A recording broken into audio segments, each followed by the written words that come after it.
जय श्री राम दोस्तों। तो आज एक नया विषय लेते हैं। आज मैंने एक वीडियो देखा जो शिवाजी के ऊपर है, उनकी जात के ऊपर बताया गया है। शिवाजी और महाराज आजकल ये जातिवाद की बहुत सारी हिंदुत्व के रंग में रंगने का बातें पूरा चलती प्रयास रहती है करते हैं, अक्सर। लेकिन वो हिंदुत्व आइए देखते हैं उस वीडियो में उसने तो क्या भाई बोला यूं है। कि 1674 में शिवाजी ने रायगढ़ को अपनी राजधानी बनाई और अपने आप को राजा घोषित कर दिया। अब क्योंकि शिवाजी महाराज शूद्र थे और महाभारत जैसे हिंदू धर्म ग्रंथ शूद्र को राजा स्वीकार करने से मना करते हैं, तो रायगढ़ के सभी ब्राह्मणों ने शिवाजी का राज्याभिषेक करने से मना कर दिया। फिर तमाम मुश्किलों के बाद शिवाजी महाराज का राज्याभिषेक करने के लिए काशी का एक ब्राह्मण गागा भाट तैयार हुआ। आपको जानकर हैरानी होगी कि गागा भाट ने शिवाजी महाराज का राज्याभिषेक अपने लेफ्ट लेग के अंगूठे से किया और राज्याभिषेक में 4 करोड़ 26 लाख रुपए तक खर्च करवा दिए। अब बताओ, जो छत्रपति शिवाजी महाराज उस वक्त शूद्र थे, आजकल हिंदू कैसे हुए?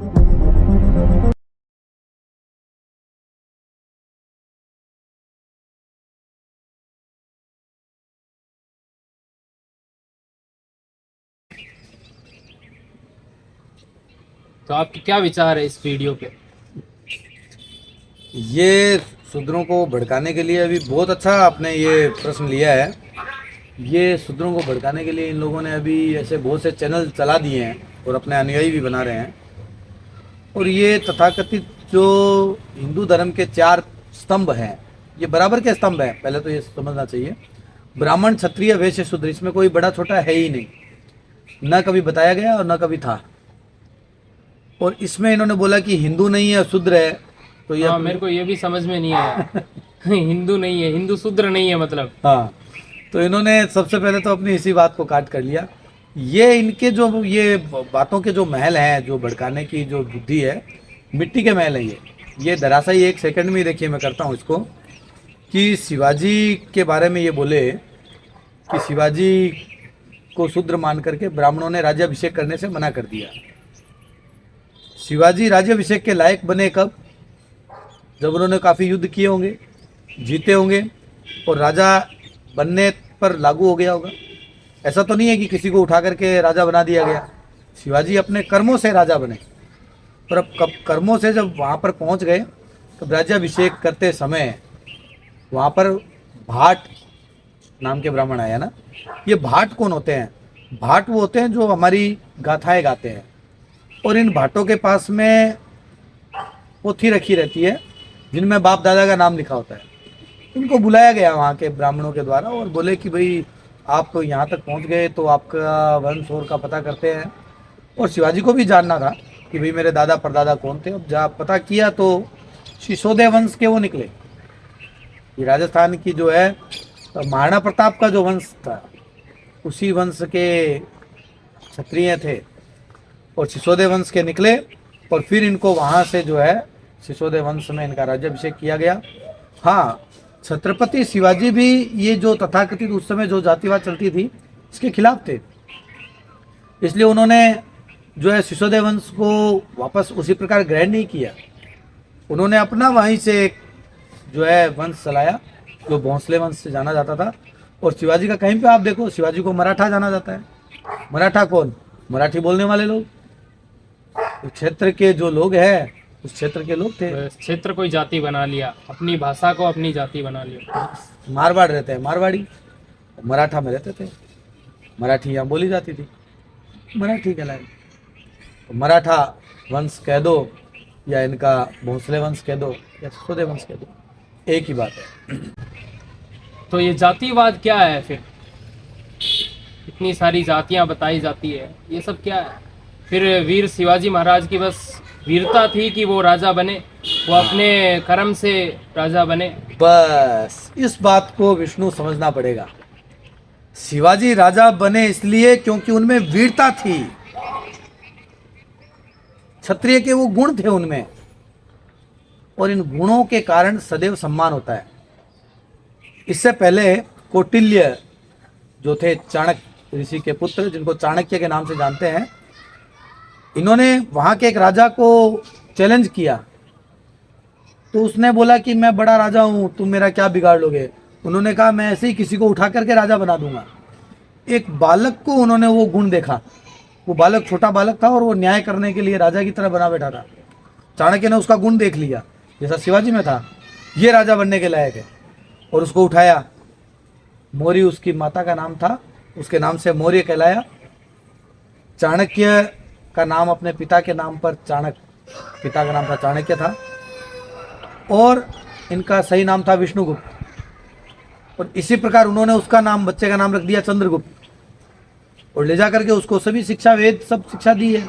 उन्होंने पता ही नहीं किया कि ये कौन सी जाति का है। बालक में वीरता के गुण थे, और उस वीरता के गुण से चंद्रगुप्त मौर्य शासक बन गया। शासक बन गया तो क्षत्रिय कहलाया। शिवाजी शासक बन गए, राजा बन गया, वो क्षत्रिय है। अगर ऐसा कुछ जातिवाद होता तो एक मेरी बात है कि विश्वामित्र जाति से कौन थे? क्षत्रिय थे। और ये सप्तऋषियों में आ गए, ब्राह्मणों में कैसे आ गए? सप्तऋषियों में इनकी गिनती होना, ब्रह्मर्षि होना, गायत्री मंत्र के ये जो है ऋषि हैं, दृष्टा हैं, क्यों हो गए? कहाँ ब्राह्मणों ने रोका इनको भी? इसी प्रकार हमारे जो ब्राह्मणों के परशुराम हैं, इन्होंने क्षत्रियों वाला काम किया, तो इनको कहाँ ब्रह्मर्षि पद इनको मिला ही नहीं, चाहे भगवान के अवतार ही क्यों ना कहे। लेकिन इनको ब्रह्मर्षि परशुराम कोई नहीं कहता है। ये परशुराम क्षत्रिय के रूप में बने, और विश्वामित्र जो है वो क्षत्रिय पैदा हुए, ब्रह्मर्षि बन गए। इससे स्पष्ट है कि कहीं पे था ही नहीं जातिवाद। तो मेरा मानना ये है फिर कि ये सारा जो खेल है, ये जो लोग बना के रखते हैं, ये सब लोग भड़काने के लिए ऐसा करते हैं। बस जो अंबेडकर थे, इनको शिक्षा दीक्षा एक ब्राह्मण ने दिलाई। इस बात को कभी ये नहीं बोलेंगे, क्योंकि ये जो अंबेडकरवादी हैं, इस बात से इनको ऐसा लगेगा कि ब्राह्मण फिर जुड़ जाएंगे। एक बात समझनी होगी, ब्राह्मण, क्षत्रिय, वैश्य, शूद्र, इनको हम चार खंबे नहीं कहेंगे। मैं आज घोषणा करता हूं, ये हाथी के चार पांव हैं। इनमें से यदि एक पांव को बेड़ी बांध दी जाएगी तो ये बाकी तीन पांव काम करेंगे। बस यही काम इन्होंने किया हुआ है। जब यहाँ पर मुगल आए, अंग्रेज आए, या बाहरी कभी भी विदेशी ताकतों ने जब यहाँ पर आधिपत्य करने की सोचा है, तब उन्होंने कहा ये जो चार पांव हैं, ये अगर अलग अलग रहें तो ये हाथी किसी काम का नहीं है। इसलिए उन्होंने इनमें फूट डालने का काम किया। और अभी तथाकथित ये कुछ पैसे के लालची यूट्यूबर, मैं इनको बोलूँगा स्पष्ट रूप से, पैसे के लालच में ये लोग केवल और केवल बस इस बात को भड़का रहे हैं कि ब्राह्मणों ने अपमान किया, ब्राह्मणों ने ऐसा किया। ब्राह्मण कौन थे? ब्राह्मण ज्ञानी लोग थे। भारत को एक करके रखना चाहते थे, भारत को ताकत बना करके रखना चाहते थे। तो मुख्य बात यह है, भारत में जो ये चार स्तंभ हैं, ब्राह्मण, क्षत्रिय, वैश्य और शूद्र, ये उस मतवाले गज के चार पांव हैं। और इन चारों पांवों को एक दिशा में चलने से ही मार्ग तय होगा। ये इनको रोकने का कार्य सर्वप्रथम किया जा रहा है। और इनमें जो साक्षरता की जो कमी है, उसी के ऊपर अंबेडकर जी ने ये आरक्षण का जो है लाभ दिया कि ये समझदार जिस दिन हो गया शूद्र, तो ये इन भिड़काने वाले लोगों की बातों में नहीं आएगा। तो इन शूद्रों में से हमको ब्राह्मणों को निकालना है, इन शूद्रों के अंदर से ही हमको क्षत्रियों को निकालना है, इन शूद्रों के अंदर से ही वैश्यों को निकालना है, इन शूद्रों के अंदर से इन सभी चारों कौमों को हमको इन्हीं के अंदर से प्राप्त करना पड़ेगा। अभी कलयुग में तो इनको मुख्य बताया गया है, और शास्त्रों ने बताया है कि ये जब तक साथ नहीं देंगे तब तक कुछ नहीं हो सकता।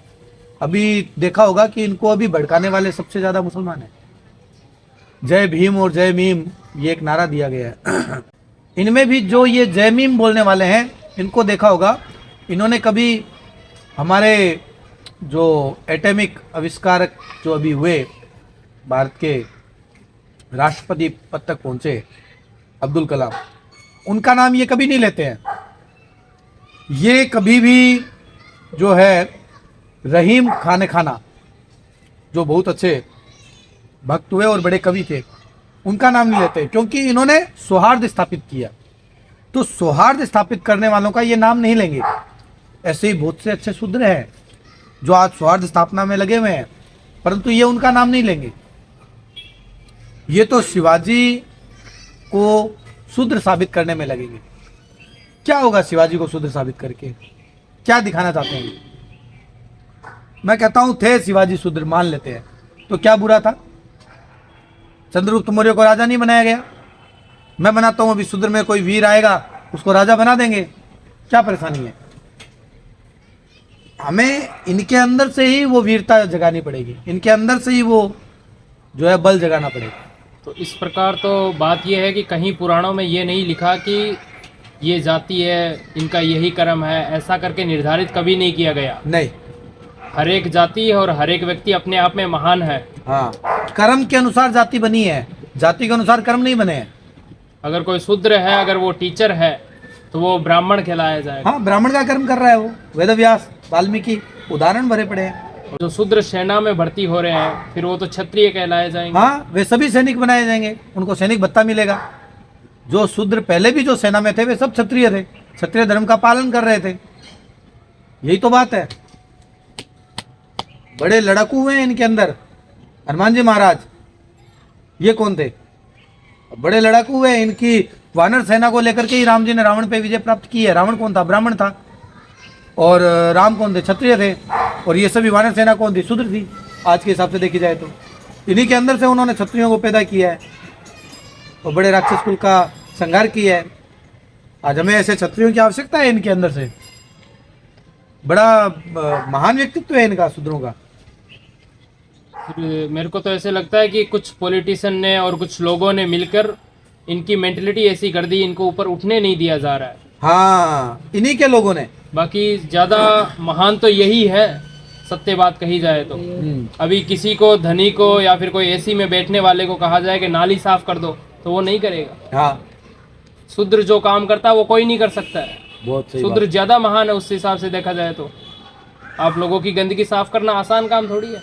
खुद की गंदगी खुद साफ करने में घिन करने वाले लोग हैं अब। सही है।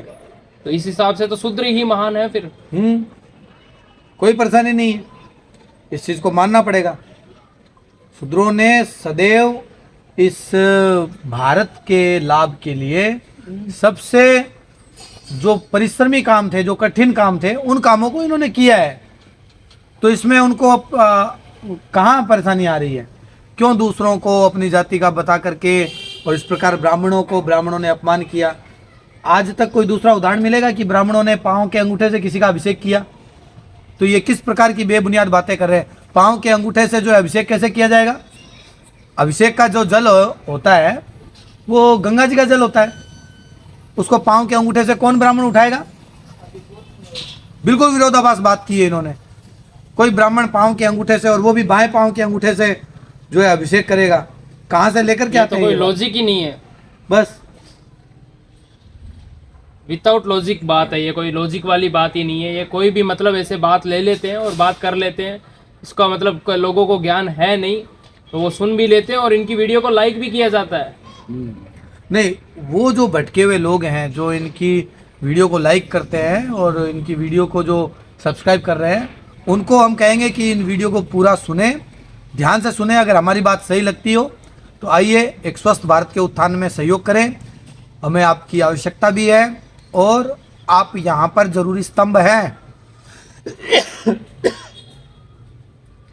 एक पिता के 4 पुत्र होते हैं, क्या उनमें कोई छोटा बड़ा होता है क्या?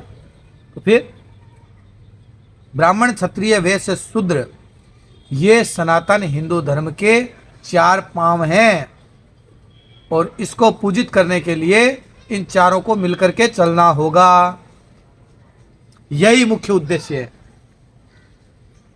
जय श्री राम, जय भारत। जय भारत।